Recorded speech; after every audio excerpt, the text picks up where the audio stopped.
కానీ CBI, ED, court అలాగే CBI court అవన్నీ పక్కా ఆధారాలతో వాళ్ళు తీసుకున్నాకే దర్యాప్తు సంస్థలు ఛార్జ్షీట్లు వేసాయి. సరే, కోర్టుల ముందు ఉన్నాయి అవి. రెండోది ఏంటంటే సీఎంగా ఉన్నా కూడా అవే కొనసాగిస్తూ వచ్చారు ఆయన అలవాటు ప్రకారం స్కాములు. ఇప్పుడు దిగిపోయాక కూడా మరి ఈ కల్తీ మధ్య ఏదో నడుస్తుంది అనుకోండి, తేలుతుంది. ఏంటి బీజేపీ ఎలా చూస్తుంది ఇన్నేళ్ల తర్వాత ఈ కోర్టుకు రావడం, అది కూడా ఇంత హడావుడిగా రావడం? ఏదో మనం పెళ్లికో పేరెంటానికి వెళ్తే ఏదో పోస్టర్లు పెట్టి స్వాగత సుమాలు పలుకుతారు కదా, అట్లా ఉంది. సార్ రిషి గారు, ముందుగా మీకు ఏబిఎన్ ప్రేక్షకులకి అందరికీ నమస్కారం అండి, అండ్ తోటి ప్యానలిస్టులకు కూడా నమస్కారం. రిషి గారు, ఇవాళ రోజు మనం చూస్తే ఇది first and foremost thing, YCP అధినేత జగన్ గారు ఆల్రెడీ ప్రజాక్షేత్రంలో ఓడిపోయారు మొన్న గత ఎన్నికల్లో. మా కూటమి ప్రభుత్వం ఒక ప్రభంజనంతో ప్రజాక్షేత్రంలో ఓడిపోయారు. ఇంకా మిగిలిందల్లా ధర్మక్షేత్రంలో నుంచొని ఫైట్ చేయడమే. మరి అక్కడ ఓడిపోతారా గెలుస్తారా అన్నది మనం ఇప్పుడు ఉన్న సిచ్యువేషన్స్ బట్టి, పరిస్థితులు బట్టి చూస్తే ఖచ్చితంగా ఓడిపోతారని తెలుస్తుంది. ఎందుకంటే ఇవాళ రోజు ఋషి గారు, చిన్నప్పుడు నేను స్కూల్కి వెళ్ళేటప్పుడు ఈటీవీలో ఒక సాంగ్ వచ్చేది.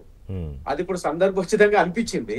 ఎందుకంటే ఎన్నో 12 ఏళ్ల తర్వాత దగ్గర నియర్లీ ఈయన హియరింగ్స్ కి వాళ్ళ ఫిజికల్ గా అటెండ్ అవుతున్నారు.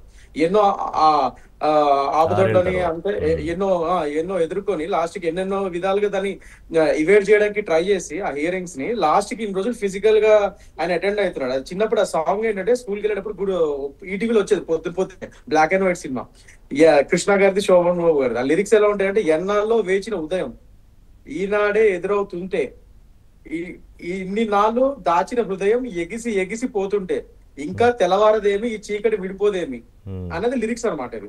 సో క్లియర్ గా ఇలాంటి సిచ్యువేషన్ కి అనుగుణంగా ఉంది ఈ సాంగ్. ఎందుకంటే ఎన్నో ఏళ్ళగా వేచి ఉన్న ఉదయం ఇది. ఎప్పుడెప్పుడు ఆయన హియరింగ్ వస్తాడా అని ఎవరది కోర్టులు ఎవరు వెయిట్ చేశారు? ఆయన అయితే వెయిట్ చేయలేదు. కోర్టులు వెయిట్ చేసాయా, లేకపోతే ఆయనకు శిక్ష పడాలన్న వాళ్ళు వెయిట్ చేశారా?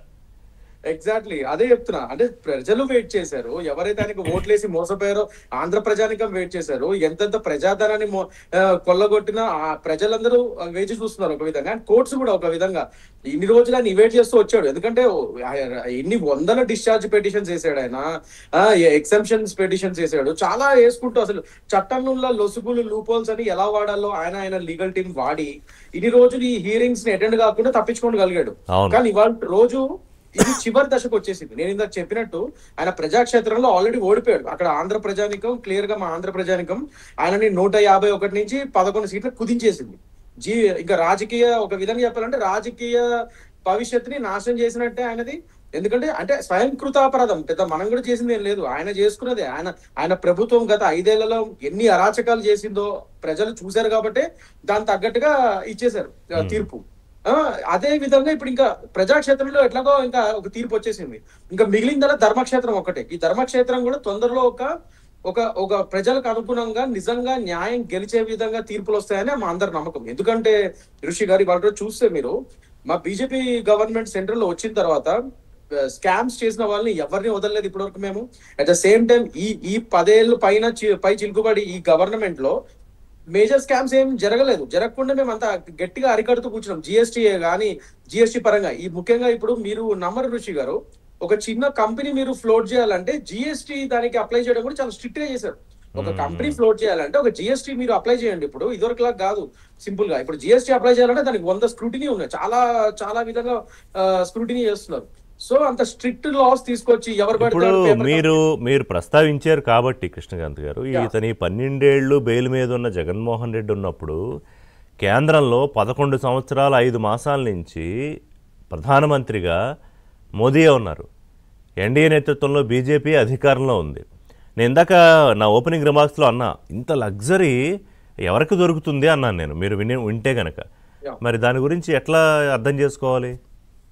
ఇందులో లగ్జరీ నేను లేదు సార్. ఎందుకంటే ఇక్కడ దర్యాప్తు సంస్థలు సిబిఐ, ఈడీ రెండు కూడా కేంద్రానికి రిపోర్ట్ చేస్తాయి, రాష్ట్ర పరిధిలో ఉన్నవి కాదు. అవును. ఇప్పుడు ఒకటి సార్, నేను అదే నాకు అర్థమైంది.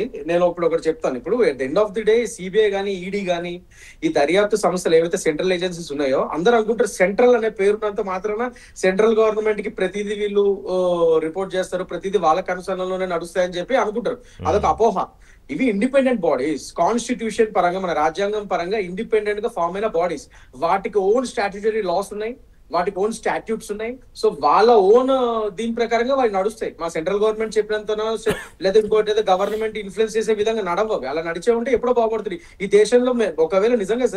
ఒకవేళ నిజంగా మేమే గనక మా కరసనలోనే అవి నడిపించుకునేటట్టయితే ఇవాళ రోజు ఇంకా చాలా మందిని పడి జైల్లో అట్లా కాదు కదా, పెట్టేవాళ్ళు. కోర్టులో సీనియర్ న్యాయమూర్తులు అన్నదే, నేను అన్నది కాదు. సిబిఐనే పంజరంలో చిలక అన్నారు న్యాయమూర్తులు. ఒకటి రెండు సార్లు కాదు, అనేక సందర్భాల్లో. అంటే అదే న్యాయమూర్తులు ఇందాక అడ్స్మిల్ గారు కోట్ చేసినట్టు, ఇంత తీవ్రమైన ఆర్థిక నేరాలు చేసే వ్యక్తి ఎట్లా తిరుగుతున్నాడు, దీన్ని డైలీ విచారించండి, ఇది ఉగ్రవాదం కన్నా ప్రమాదకరం అని చెప్పి కూడా చాలా కాలం అయింది, చాలా ఏళ్ళు అయింది. 100%. సార్ అదే సార్ అక్కడికే వస్తున్నాను సార్. ఇప్పుడు దర్యాప్తు సంస్థలు వేరు, చట్టము జుడిషియరీ వేరు సార్. ఇప్పుడు దర్యాప్తు సంస్థలు వాటి పనులు అవి చేసేసుకొని ఛార్జ్ షీట్లు ఫైల్ చేయడాలు అయిపోయినాయి. అది కోర్టు ట్రయల్ దశకు కూడా వెళ్ళిపోయినాయి సార్. అదొక దశ. ఇప్పుడు ట్రేడ్ స్టేజ్ ఉన్నప్పటి నుంచి వీళ్ళు దీన్ని సాగదీసుకుంటూ వచ్చారు. అది ఎవరు చేశారు? మన చట్టంలో మనం అవునన్నా కాదన్నా మన చట్టంలో ఉన్నాయి అవి, ఆ వెసులుబాట్లు.